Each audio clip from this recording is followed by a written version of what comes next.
Good morning and welcome to another edition of Friday's Financial Fitness.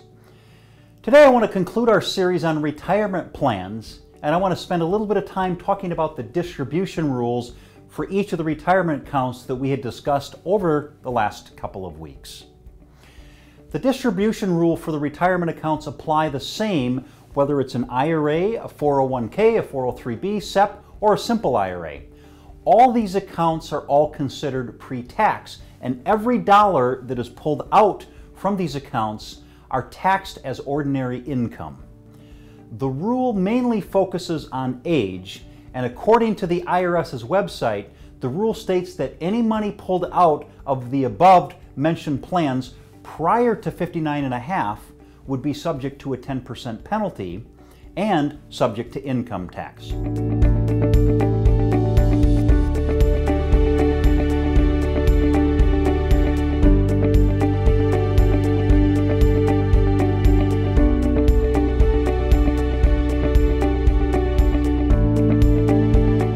However, between 59.5 and 70.5, there's a window that the IRS allows us to pull money out as much or as little as we want without being subject to any penalty, but it would still be taxed as regular income, of course.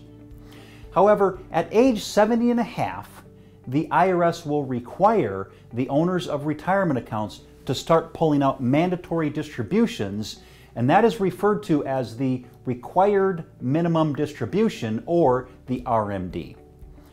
The amount that needs to be pulled out at age 70.5 is based on the previous year's December 31st balance, and according to the IRS's RMD table, the first year at age 70.5 is a factor, and that factor is 27.4.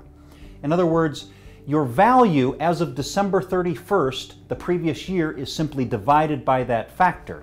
For example, if you had an IRA account that was worth $500,000 as of December 31st of the previous year, and the factor is 27.4, we simply take 500,000 divided by the factor of 27.4, and the required minimum distribution for that year would be $18,249, which is approximately 3.65%. Now, every year the factor gets lower, which means the percentage gets larger and larger. So the amount that's required every year to be pulled out will go up, and so if your account continues to grow, you would need to pull out more than you would the previous year. As I had mentioned above, these rules apply to any pre-tax accounts, but for Roth IRAs, it's different. So let's chat a little bit about Roth IRAs. The Roths, you can always access your principal without penalty, but it's the earnings that you have to leave for at least 5 years from the date of contribution, or 59.5, whichever is later. But there's no required minimum distribution in a Roth at any age. So the biggest advantage of the Roth IRA is that there's no tax on the earnings or the principal as long as it is left invested for 5 years or 59.5, whichever is longer.